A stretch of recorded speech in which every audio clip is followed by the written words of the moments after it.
Hi, I'm Sarah Tollemache, and this is what I would put in my Immigrant Jam. I would do seltzer water of any flavor. I love seltzer.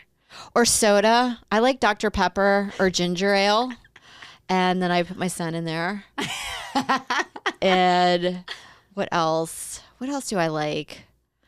I like custard desserts. So I put that in there, like a panna cotta or just a flan. Flan. Wow. Flan.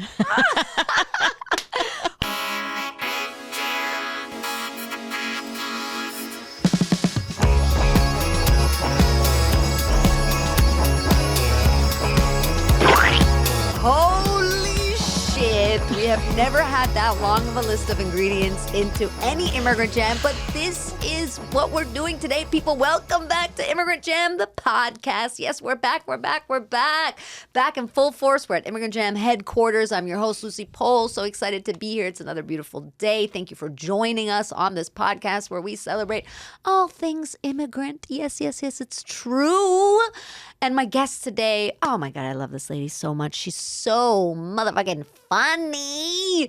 She has a new special coming out on her YouTube channel, which you should subscribe to right now. Go and put into your YouTube search bar Sarah Tollemache, because she's here with us in the studio. Go fucking Google her, subscribe. Yes, please. And welcome with me, the great, the one, the only, Sarah Tollemache. Oh, thank you. That was quite the intro. Thank you. That's what I expect. Sarah, it's so nice to have you here. You were a surprise immigrant for me. Right. I didn't know. You were hiding among Well, I don't have Americans. an accent. Yeah. Yeah. Most people don't know. And most of the time, I grew up in Texas longer than I was in South Africa, which is where I'm from. But my whole family is from South Africa. And so quite a bit of that, it just, leaks into culturally. But I'd also say I probably relate more to Texas. How does it leak culturally? Well, What's the leakage? I think there's a mentality of always, it sounds really bad, but like it always feels like sometimes the dialogue in the household would be like us against Americans in a weird way of like just culturally speaking, like, oh, that's so American. Yes. That you even like going, let's say if you go to Canada and you're like, that's still very close to us, but it's still culturally different. Mm-hmm. Like they do things. Have you ever just like hung out with a Canadian, but you don't know it, but you're like, something's off. Yes. And then you're like, oh, they're Canadian. Yes. Yeah, because they say a boot. Yeah. And then they'll have weird cocktails that are like our cocktails, but off by one ingredient or something. Yes. That I feel like that was kind of our experience growing up in the States with having like parents from another country. So what was like something, do you remember something that you guys would go, oh, that's so American about?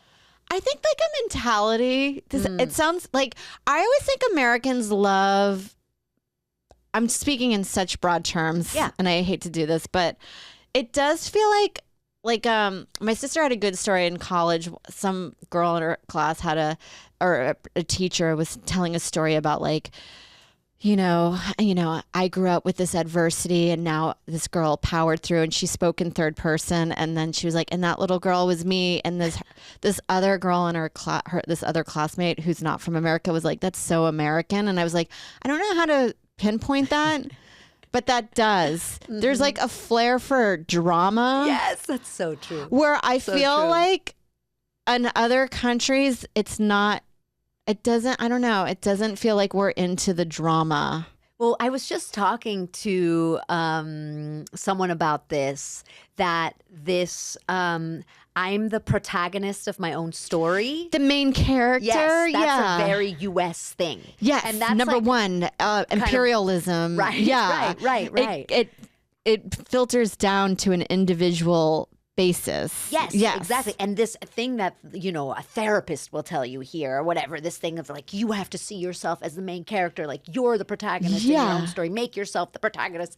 I feel like that is something outside of the US that people are like, we're humble. Right. We're like, I don't want to ask for much. Yeah. Like I just always feel like my mom's like English, and then she immigrated to South Africa when she was 8. But I think also the South African mentality is also kind of like slightly, there's some English mentality influence in there. And it's just the like, I don't want to be a problem. Mm-hmm. I will drink, you know what I mean? Like I won't ask for water when I'm thirsty or stuff like that. I just feel like there's not like standing your ground situation. It's also true. Like I felt when I lived over in Cambridge in my late teens, early 20s, and anytime like an American, you would know automatically that you were waiting on an American immediately.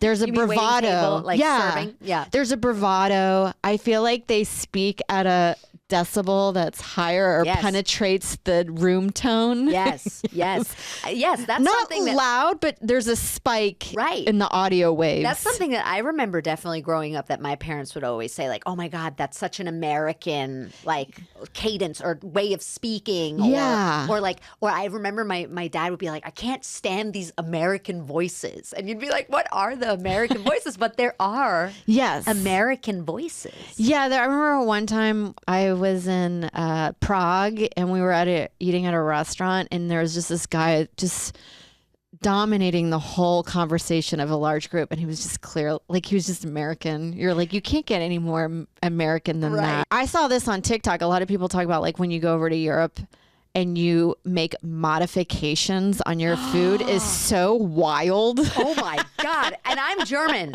They will like, what? No way. Modifications? Are you insane? How the audacity. There's no way. Like, why would you come into a restaurant and completely obliterate whatever the chef has prepared? The concept of asking for something on the side does not exist outside of this country. Like, to be like, can I have the sauce on the side? They're like, what are you talking about?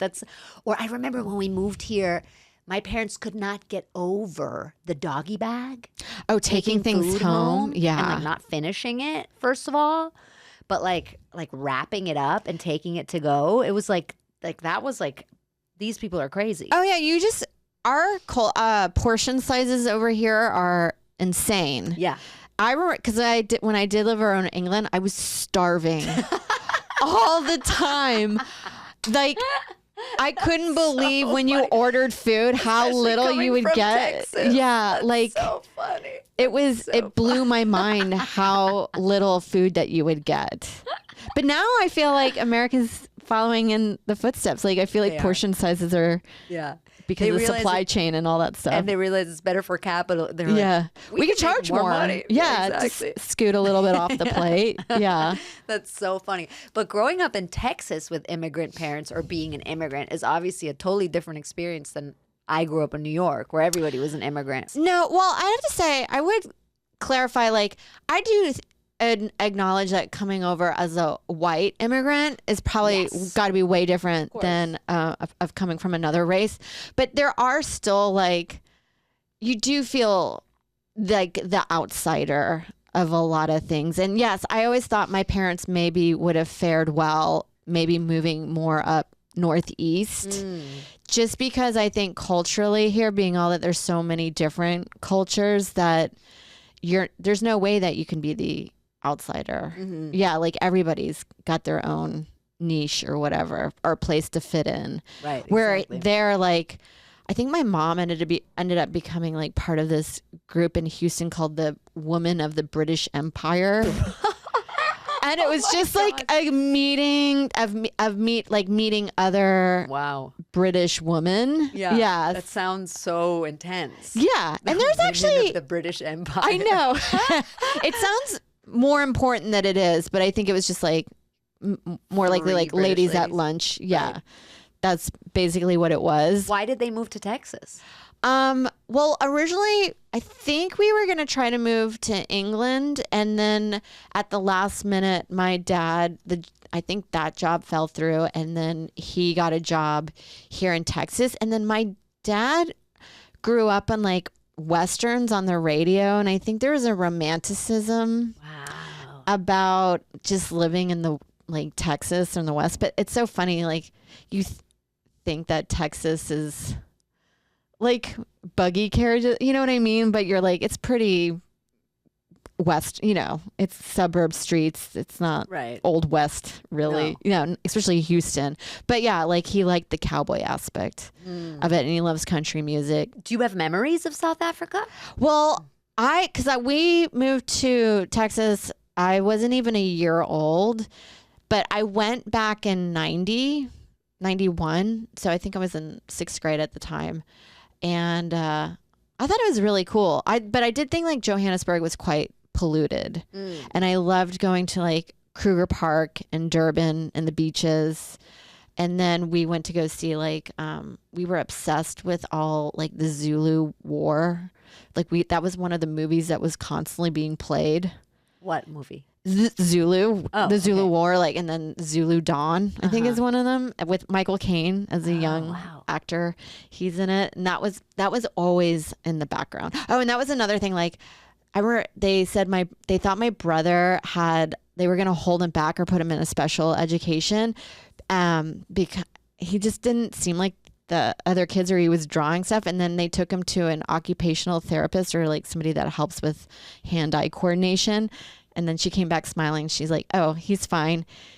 He just draw me. And it was some battle of the Zulu War and explained it all. And you're like, oh, he was just, it wasn't what they were used to, or like that's why they just thought he was different or slow, which is so, it does feel American that way. Like, cause Louis C.K. has a bit about like, it's so unfortunate when people come here and English is their second language, and the joke is like, I did 2 things today, and they're like, can be doctors and very educated people, but because there's a language barrier, it makes you seem less educated, but you're not. There's an ignorance towards that too. That's so true. We also moved to a town that was really religious, and they still are. I would consider them like Trump voter.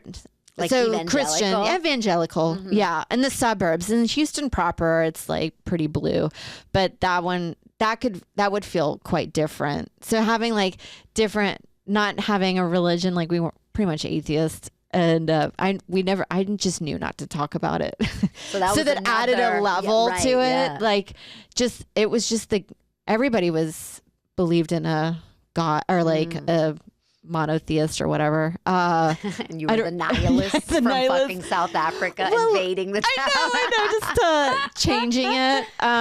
Like, because I remember my dad, like there's this lady on our soccer team was talking about how she thought in another life she was an Indian princess, and we're like, of course it's always a princess. Do you know what I mean? Right. And he was just like, my dad just couldn't, he wouldn't take it. He would just be like openly go, cuckoo. So like he didn't help the cause, but he's like, they're not gonna bend for me, so why should I bend for them? Yeah. Right. Do you think that though contributed to you starting to have like a comedy brain? I feel like a lot of comedians just grow up feeling like outsiders in one way or another, and so that's why they have this like bird's eye or bird eye. Is it more than one bird? I don't the same? know. Or is it I would not correct you if you said either or. Eye. And I would be like, I know what you're talking about. Yeah. That you kind of need, right? When you write jokes where you kind of have to zoom out a little bit. I think that, but then I also feel like, I think a lot of people have that feeling due to parentals.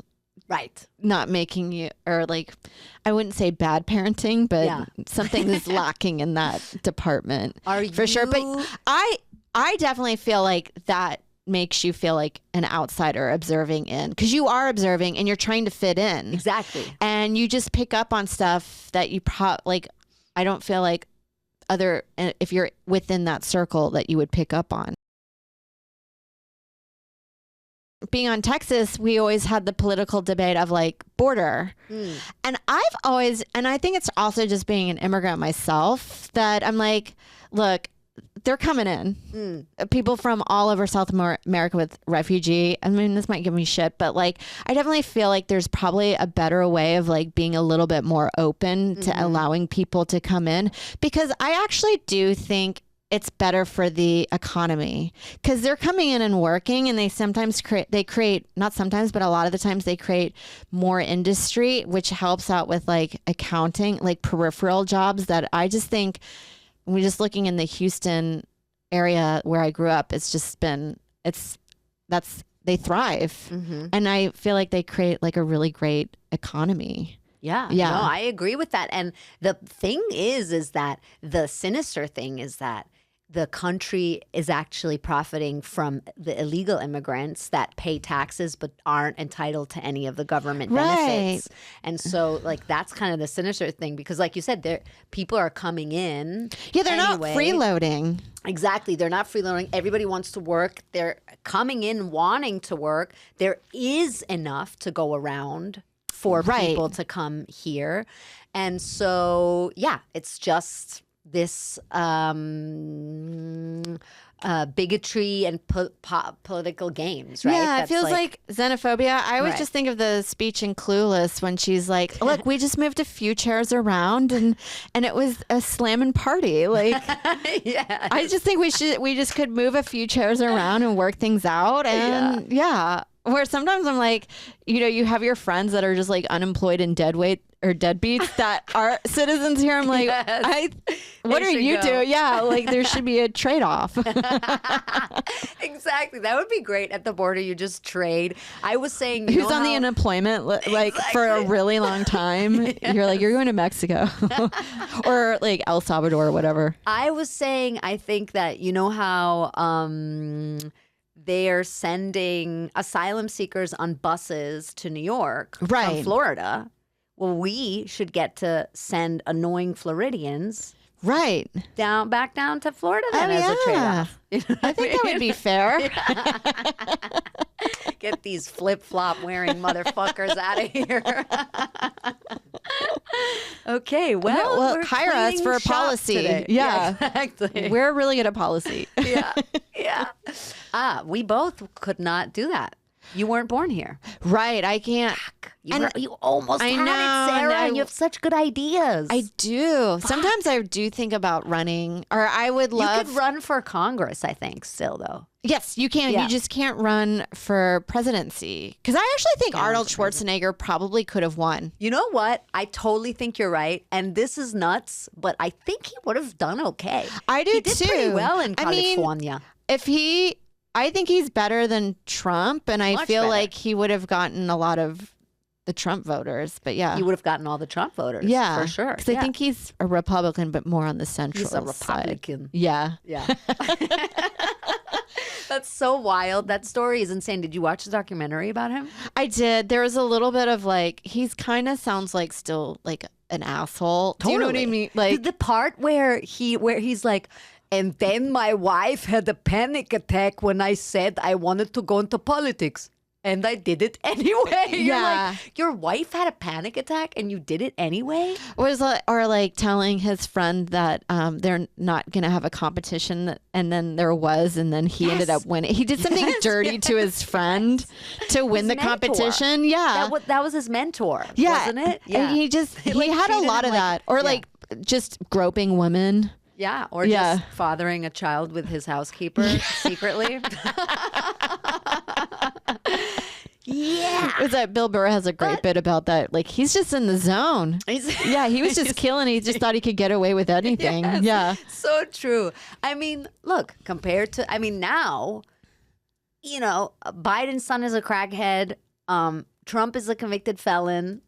What's a little extramarital closet sex? I mean, it's doable. In other countries, they have mistresses and nobody gives a shit. Right. Right. He has 2 donkeys. You gotta love the guy. And lately I've been enjoying his like motivational stuff on Twitter. Really? I think he has a Substack or a newsletter that I think about joining, but I just can't. His story is just like so fascinating. Again, also as the immigration story, immigrant story of just like coming in and just work.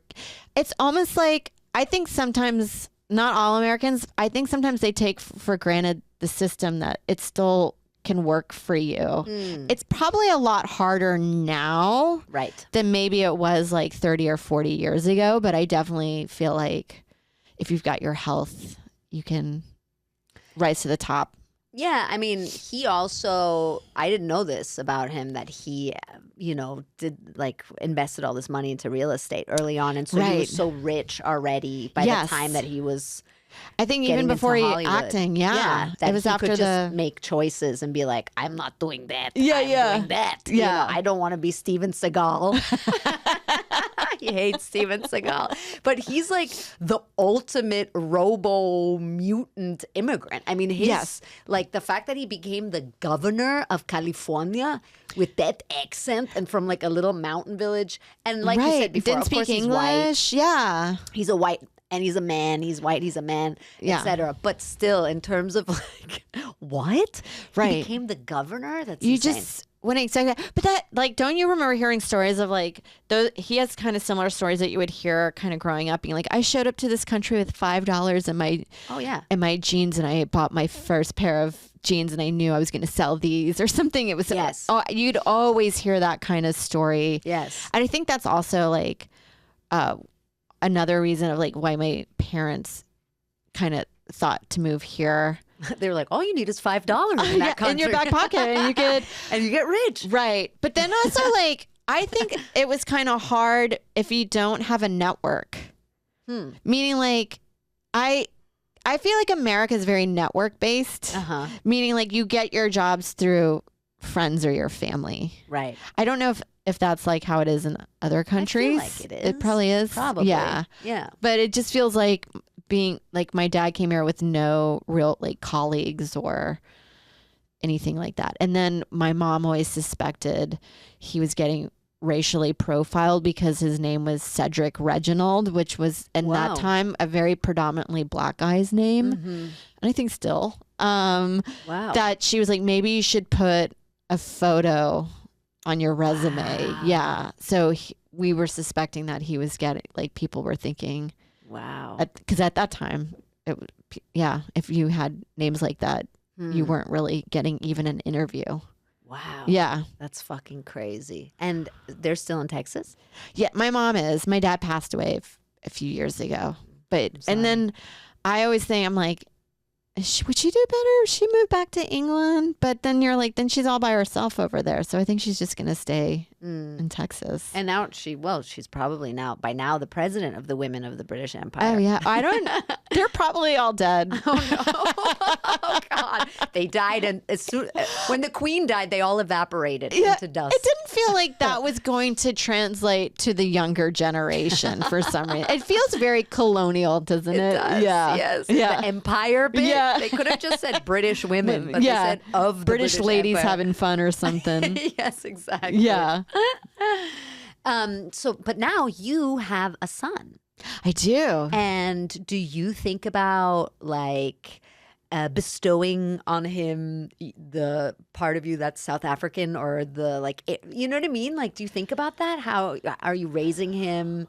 Do you want your kid to be a full American? I mean, I guess you're married to an American man. Yeah. I mean, yes, there's some things that I find frustrating about America. I definitely feel like healthcare here is a confusing ordeal, and it's messed up. Yeah. And I wish it was better for everybody.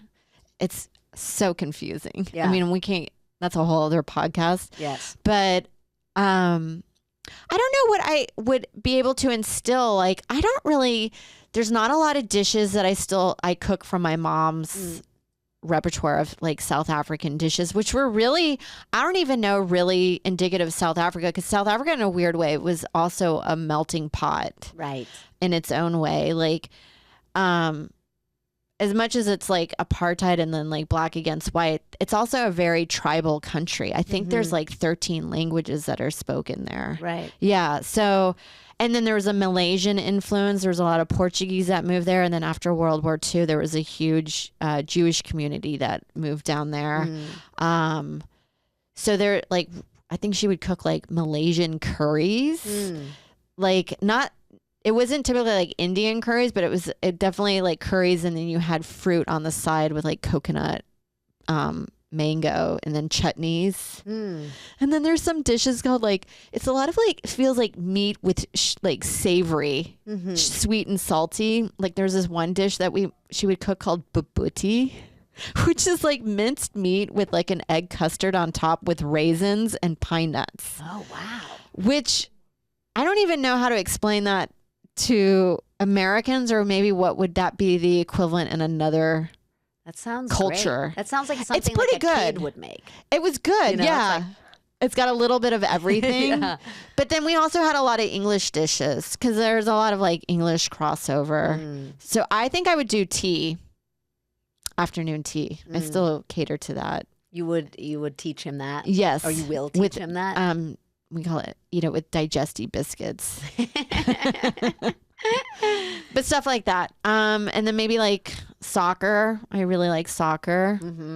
I know right now, I don't know if it's still going on, but the cricket World Cup is happening in New York, which was that's big in South Africa. Moving to New York from Texas, was that another immigrant experience? Because I always tell people that are from Texas here in New York, I'm like, you're fine. You can do my show Immigrant Jam because you're like an immigrant. Right. Being from Texas. I definitely have to say that because like, it's so, because I grew up in the suburbs, which is predominantly just like white.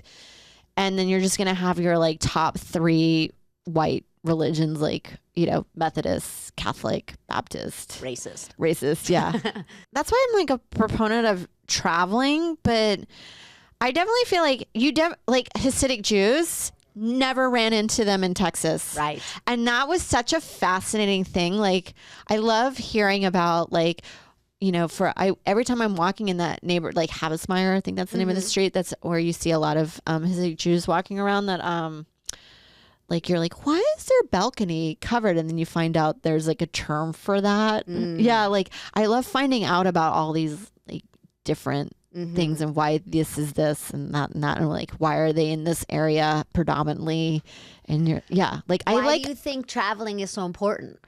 I just think it opens your eyes to all kinds of cultures. A lot of the times, like, I like to have an open heart to most things, but I actually feel like, particularly in Texas and where I grew up, if a lot of racism or xenophobia is because they're not hanging out with people, they're not working with other races and cultures, that once you start working with other races and cultures, you learn more about them and why they are, different than you are. And then you realize everybody has a reason for whatever they do. And it's not out of maliciousness. It's just the way it's not a personal attack. I just think a lot of the times it's from fear. And I feel like, putting yourself in different elements is so good. Yeah. Beneficial for yourself spiritually and culturally and everything. I think it's so interesting because there's like this one part of humanity that I guess is tribal. Right. And I understand that.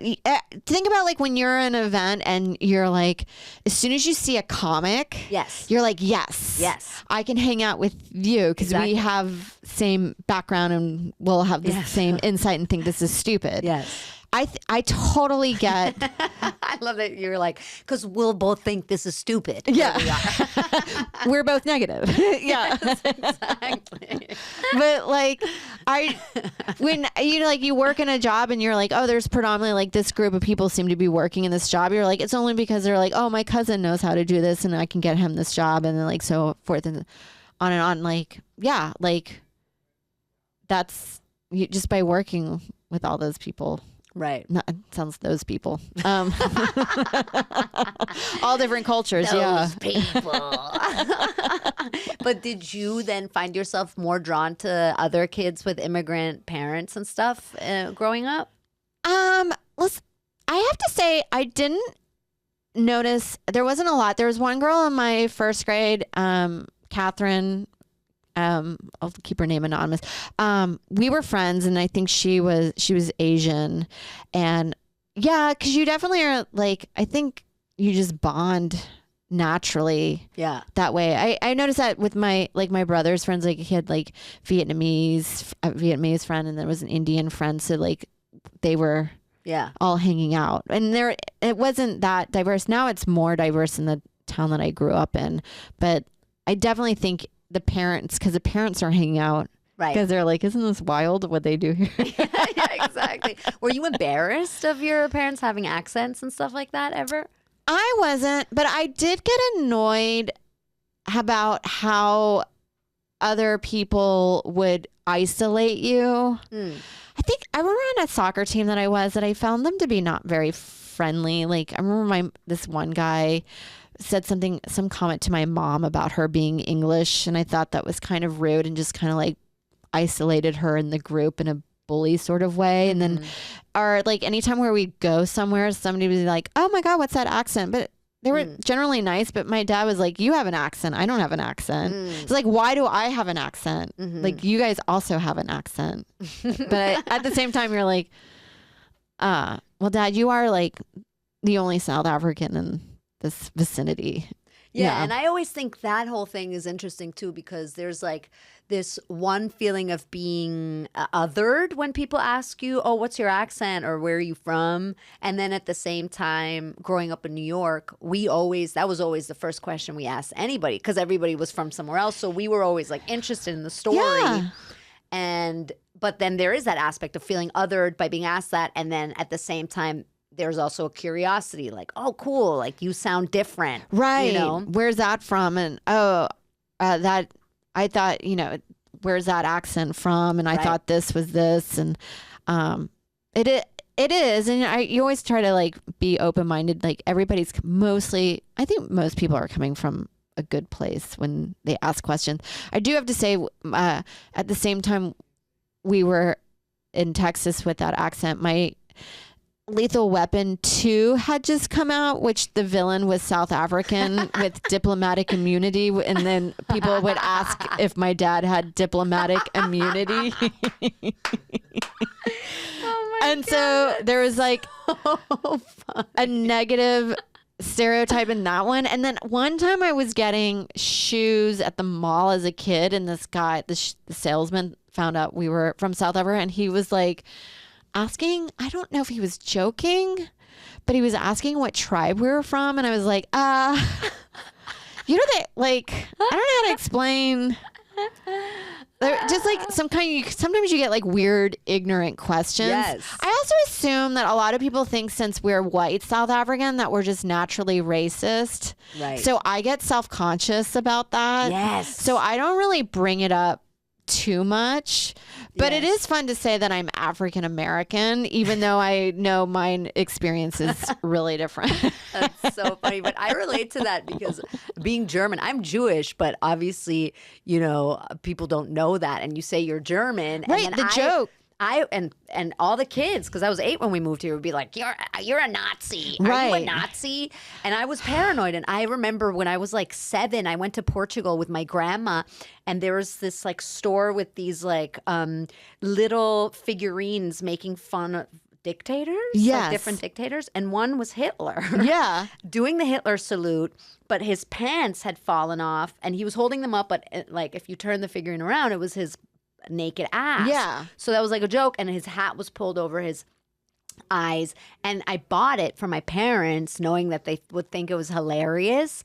And also I was like 7 and obsessed with like Hitler but because I thought he was fascinating because everybody would talk about him. There's a whole channel dedicated to him, the History Channel. Yes, exactly. And also, if you're as a kid, of course, he seems like a silly thing to you, like the way he talked and his little mustache, his belief system. I thought he was holding up a peace sign. And I thought people were saying hi, Hitler. Yeah. Oh, okay. Yes. I thought it was a greeting, like, hey, Hitler, what's going on? Hey, long time no see. Are you going Hitler. to the movies tonight? Exactly. What's up, Hitler? And I called my first solo show, Hi Hitler, for that reason. And so I brought it back for them, and they thought it was the funniest thing ever, and they like proudly displayed displayed it. Then we moved to New York. You're right. And I'd like be like, we have to hide this. If I bring friends over, they're not going to get that it's a joke, and they're going to think we have a Hitler statue in our house. Yeah.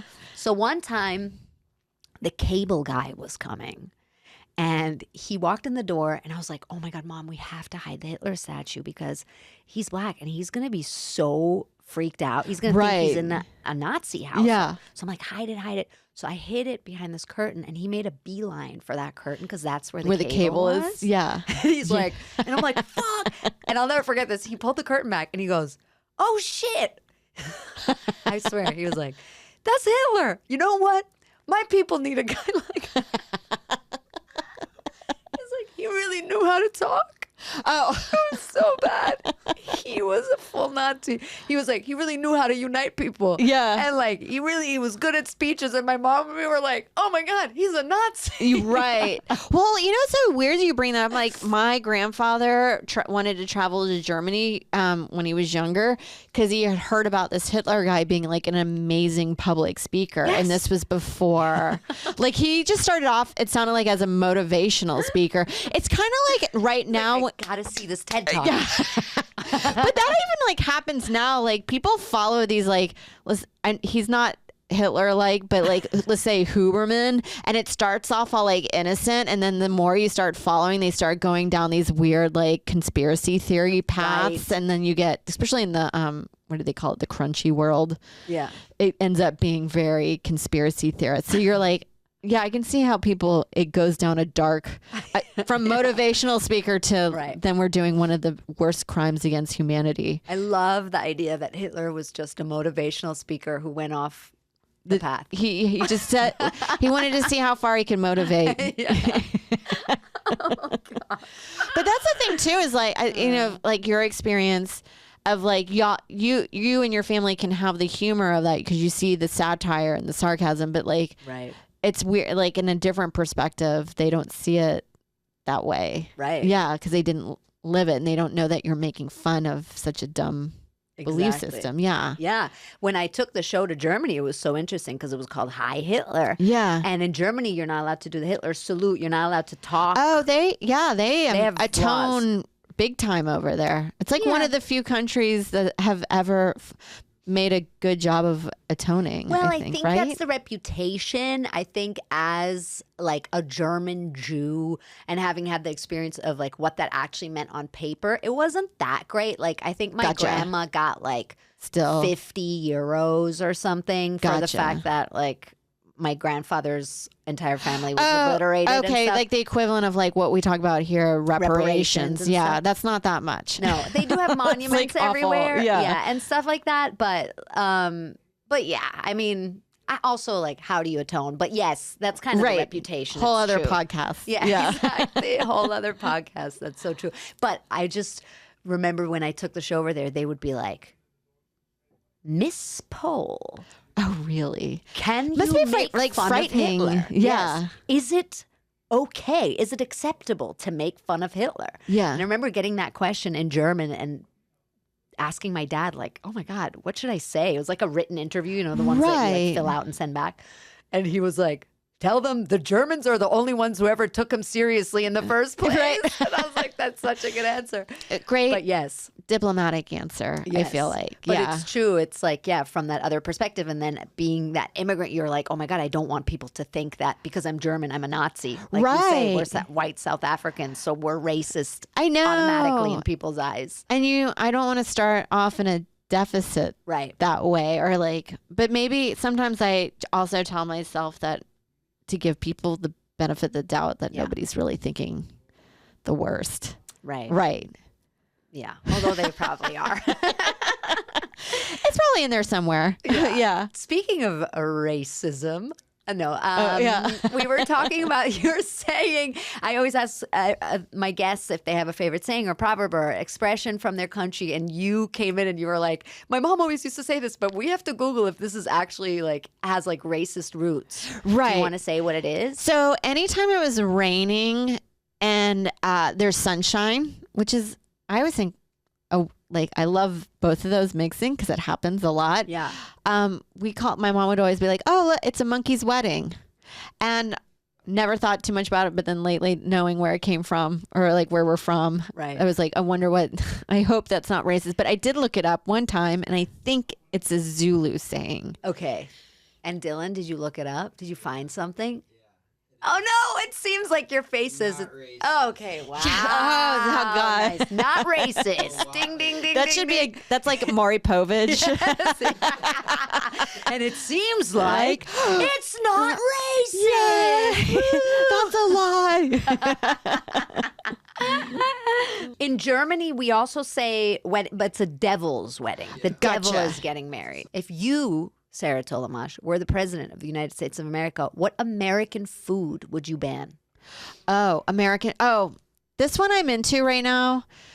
I hate stuff like bread bowls.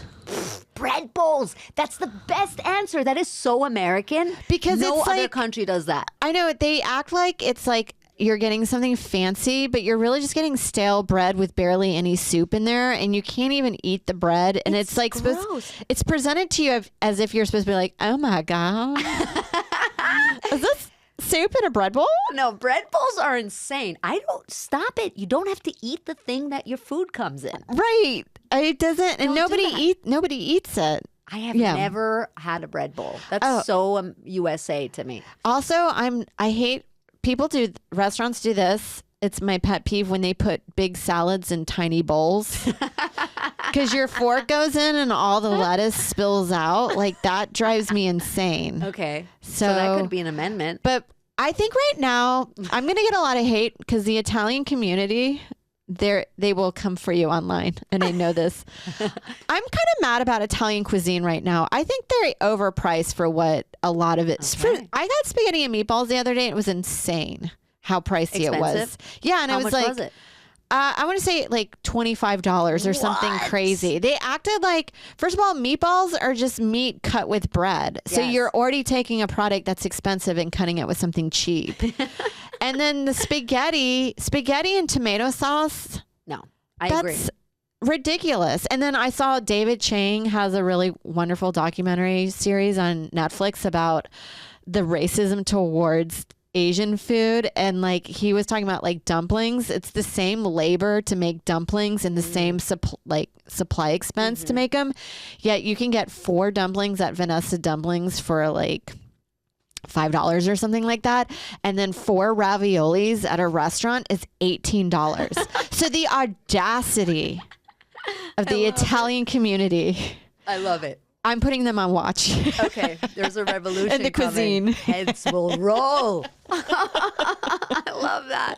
That's hilarious. So true. I agree. I used to date a guy that would refuse to go eat food in restaurants that you could easily make yourself, Okay. which I always thought was such a weird theory. But, Right. But, Like, is he talking about like peanut butter and jelly no, like sandwiches? he was talking about like spaghetti and tomato sauce. Like if Gotcha. we were in a restaurant and I wanted to order spaghetti and tomato sauce, he would like get mad at me. He'd be like, "What are you doing? You can make that at home." I'm like, "But I'm not at home now. Yeah. And I don't want to make it." Yeah, and I want And I want hopefully it. the best kind. Yeah. So I feel like that's kind of in that world. But yes, I agree that Italian food is overpriced. Pizza too is getting crazy. Oh yeah. $5 for a slice? That What are you and talking that's about?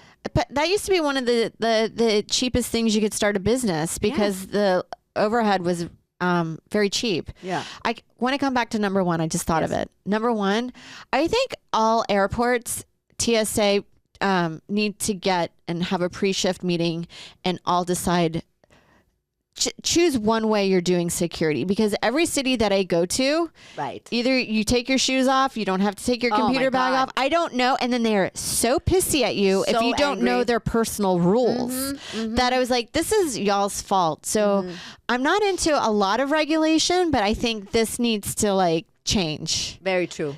I Have the agree. same protocol for every city. Yes. And you know what's wild? New York, who got hit hardest by a terrorist attack, has probably one of the most relaxed TSA checks. Yeah. Yeah. Okay, I like that. Where like Houston, I'm like, no one's attacking you guys. Like, you're Why fine. are you so paranoid? Yeah, like, Yeah. why do I have to take off my shoes here? It's Yeah. crazy. Yeah. No, I agree with that. I love that. Okay, if you could deport one American person, who would you deport? There's like the obvious one, like if Right. politically, like I just find him annoying, and I don't just like the Trump thing or whatever. I think that would be the easy one, but I'd like to also go with one that's like what? Yeah. I don't know. Probably some entertainer that's annoying. I would say J-Lo, but I think she's getting too much shit right now. I love that. The poor J-Lo is Just so back to Puerto funny. Rico, which is actually like also part of the U.S. territory. So a light deportation. That's so funny. J-Lo is getting shit, but you know. I think the pendulum will swing and we'll rejoice in her one day, being like, yeah, I love a girl that thinks highly of herself. What do you think is the most Texas thing you've ever done? Oh, you know what? I would think going like tubing down the river to, you know, or like I haven't, and where I'm from, you get, you know, if it's anytime that's a day off, you just get your friend that has a boat and you go on the San Jack River and you park it and you listen to country music. No. And you drink Bud Light or Budweiser. You did that? I haven't, but every time I go, it is part of the culture, but I have gone tubing down a river. And lake culture is like the funniest thing because it's like settling because it's really like they're just sitting in brown, muddy water. It's hot. The water's like 90 degrees and they're just like, isn't this wonderful? But I'm, you know, like honestly, I probably would have a really good time. I would love listening to country music and I do love country music, but that's probably the most tubing down the river is probably the most Texas thing I've done. I'm sure there's probably some kind of crime I've done. What's the most South African thing you've ever done? That one I don't know. Probably just like and this isn't even South African, but just like I still like to indulge in like an afternoon tea. Mm-hmm. Like a tea, like having milk and tea. Last question. Very important. Sarah Tollemache, do you by any chance know how I can meet David Hasselhoff? Your face, you're like, what are you asking me?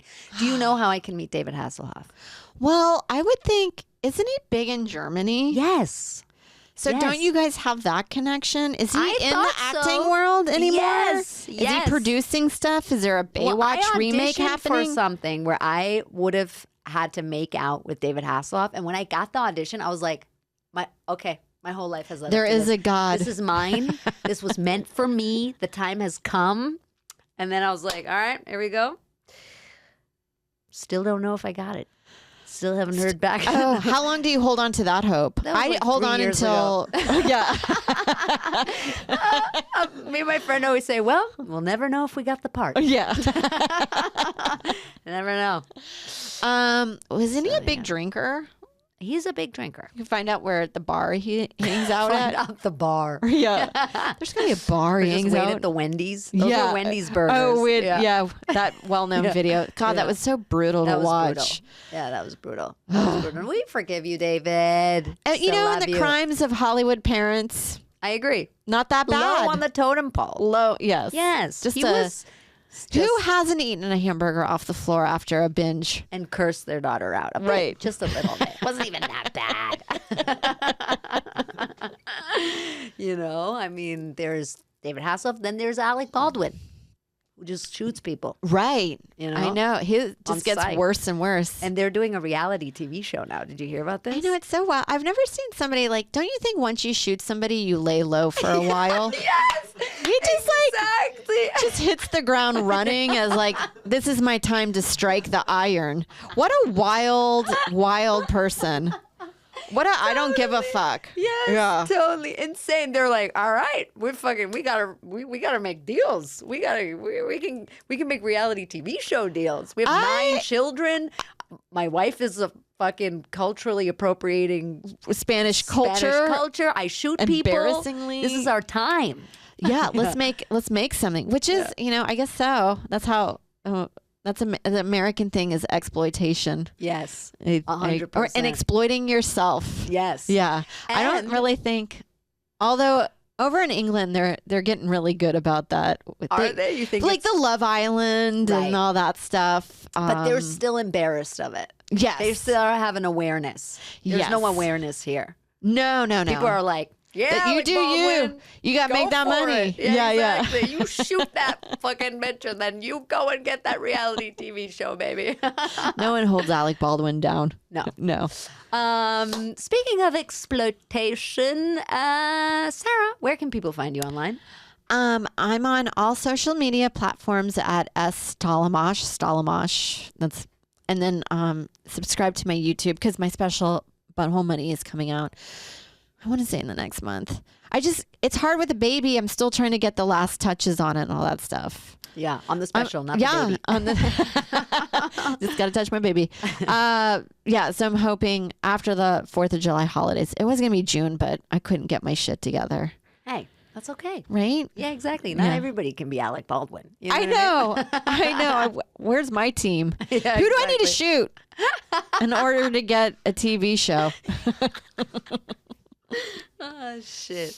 All right. Well, people, you heard it here. Follow Sarah Tollemache. Go and subscribe to her YouTube channel so you can be the first to know when her special comes out. Butthole Money. Who doesn't want to see this special? You'd be insane to not want to see it and not subscribe. You have experienced the beauty, the magic, the hilarity that is Sarah Tollemache here today. You will love her forever. Slide into her DMs and tell her who she should shoot to get a show deal. Don't do that. Whatever. Do whatever you want. Just follow Sarah and follow the podcast at Immigrant Jam Podcast on Instagram. Check out the Patreon. We have extras. We're back in full force now. Thank you so much for listening. Thank you to our patrons. You know who you are. We love you so much. And thank you to Dylan. Sarah, thank you so much for being here. Thank you for having me. This was amazing. Thank you for listening. Goodbye.